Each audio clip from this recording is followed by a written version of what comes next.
There is something historians will record from this specific week in April 2026, and it is not the missiles, not the sanctions, and not even the ceasefire itself. What gets written down is the moment when both sides of the most consequential geopolitical standoff since the Cold War chose independently not to show up. Iran did not travel to Islamabad for negotiations, and the United States Congress packed up and adjourned until Tuesday, April 14th, with morning hour at noon and legislative business beginning at 2 p.m., which happens to be the official congressional schedule for a week when a war is being conducted, a ceasefire is collapsing, and the Strait of Hormuz sits under the control of a country openly refusing to return to the table unless its own terms are honored first. That is where we are right now. If you're learning something here, please hit subscribe. Many of you are aware of what's been happening with the channel. If you feel like supporting, a link in the description. I've spent months researching what's coming between 2026 and 2030, and I put it all into an ebook called The Next Global Shift: How to Stay Ahead of Economic Collapse and War. The economies, the conflicts, the moves you need to make. If you want my ebook, link in the description. Let's get into the video. What Iran did in presenting those 10 points was strategically calculated in a way that rewards careful reading and understanding. It requires setting aside how you feel about Iran, because the mechanics of the trap function regardless of your politics. The 10 points arrived publicly, formally translated, and structured as a negotiating framework, and the points themselves were what Iran's own critics described as maximalist, meaning the full capitulation document they had always wanted from Washington. Here is what those 10 points actually said. The United States removes all military forces from every base in the Middle East. The United States and its allies, including Israel, agree to never attack Iran or its proxy forces again. All primary and secondary sanctions get lifted. All frozen Iranian overseas assets get returned. The United States pays war reparations to Iran. Iran takes control of the Strait of Hormuz and charges every transiting ship $2 million.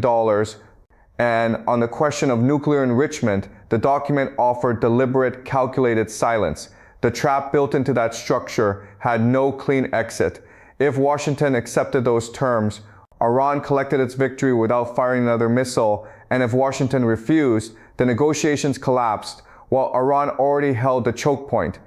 What nobody expected was that the President of the United States would post on social media calling those exact 10 points, in his own words, a workable basis on which to negotiate, going further by reposting the Iranian foreign minister directly on his own account with his own endorsement attached. That single post traveled to every government from Riyadh to Tokyo, to every back channel where an ally was already reconsidering what an American security guarantee still meant, and the damage landed without a single additional missile being launched. A previous Ayatollah could only have dreamed of extracting that kind of acknowledgement from Washington. What a leader says publicly and what he tells his cabinet privately are two separate intelligence signals, and right now both are available for analysis. Publicly, the president declares that oil will flow again, that the Strait of Hormuz is open, that America is strong, and that the ships are loaded with the best weapons ever made. Privately, reporting from inside the White House, from people in that building and in that cabinet, tells a different story, one where he does not believe Iran will surrender control of the strait, where he doubts the waterway reopens quickly, and where genuine worry sits behind the confident public statements. The gap between those two positions is one of the most dangerous conditions in geopolitics, not only because it signals weakness to the other side, but because the other side can read that gap in the behavior, in the negotiating positions that keep shifting, and in the decision to announce a 2-week ceasefire against the backdrop of 10 points that any close reader knew were completely asymmetric from the start. Iran read exactly that gap, and their response came back clinical and precise. They announced they would not travel to Islamabad until Washington honored the framework it had already endorsed. No missile, no military action, just a diplomatic hold, and it worked. The choice of Pakistan as mediator tells you something specific about how this administration constructed its approach to these negotiations. Pakistan's Defense Minister Khawaja Asif reposted a message publicly this week stating that Israel must be restrained for the US-Iran ceasefire to hold, which means the man Washington selected to sit in the middle of this negotiation was publicly identifying Washington's closest regional ally as the obstacle to peace. That is, the chosen mediator. And the architecture of that choice carries weight. Pakistan holds its own complex relationships with China, with India, with the broader Islamic world, and with serious domestic pressures, none of which align cleanly with American objectives in the region. What makes this harder to ignore is that Israel announced no ceasefire existed with Lebanon, and Lebanese civilians paid the price for that clarity this week with over 258 people killed and more than 1,000 casualties in a single operation conducted during what Washington was describing as a ceasefire period.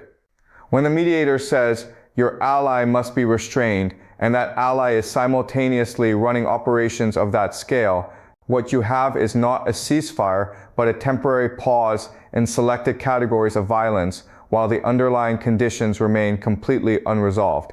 A delay dressed up as a deal.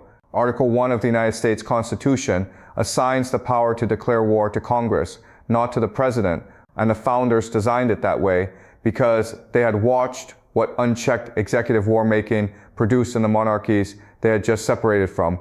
Here is what we're hearing from Congress right now. Republican members are going on television to argue that the legislature should not micromanage a war, that 535 members cannot function as co-CEOs of a military conflict, and that the president should be left to handle it without interference from the Hill.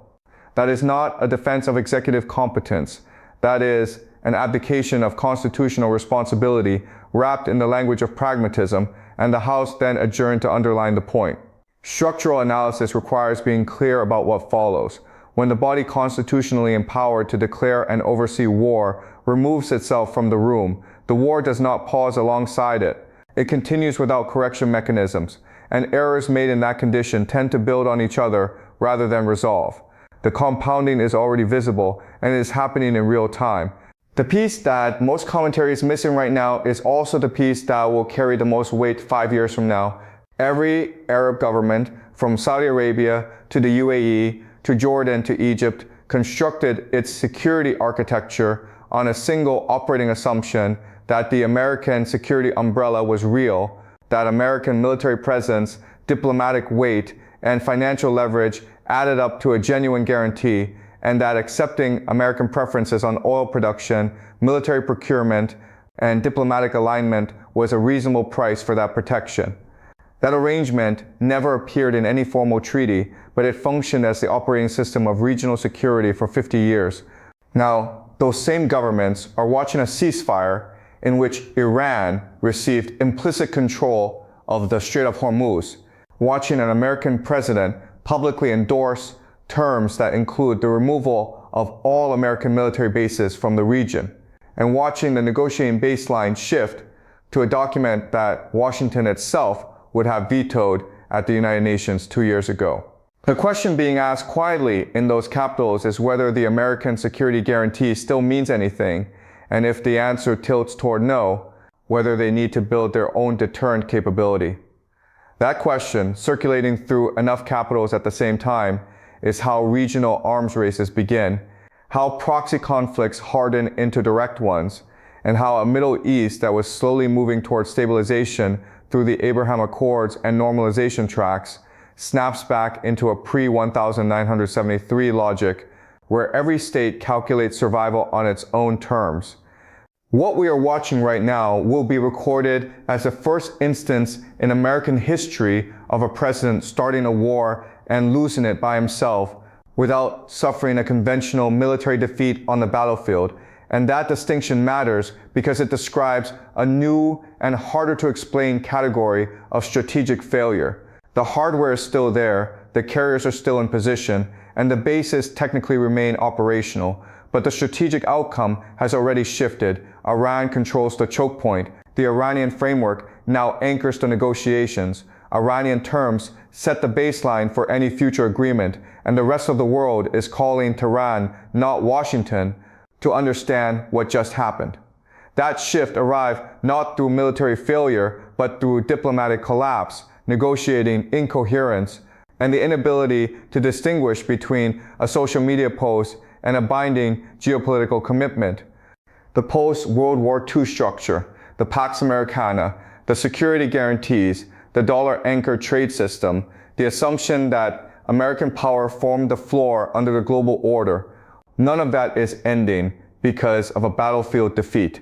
It is ending because of something harder to communicate to a domestic audience, but immediately legible to every foreign government watching, which is that the guarantor of the entire system stopped showing up. Criticism without a structural alternative is just commentary.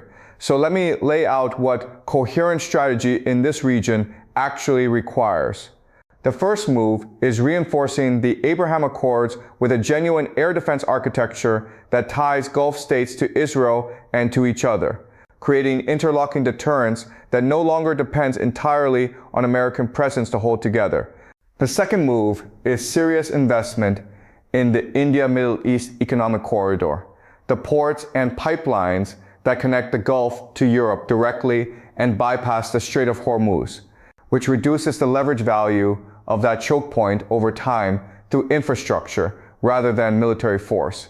The third move is strengthening NATO and tying it more explicitly to the Abraham Accords framework, which builds what amounts to an arc of allied deterrence running from Ukraine through the Eastern Mediterranean and into the Gulf, a structure that holds against both Russian pressure from the north and Iranian pressure from the south.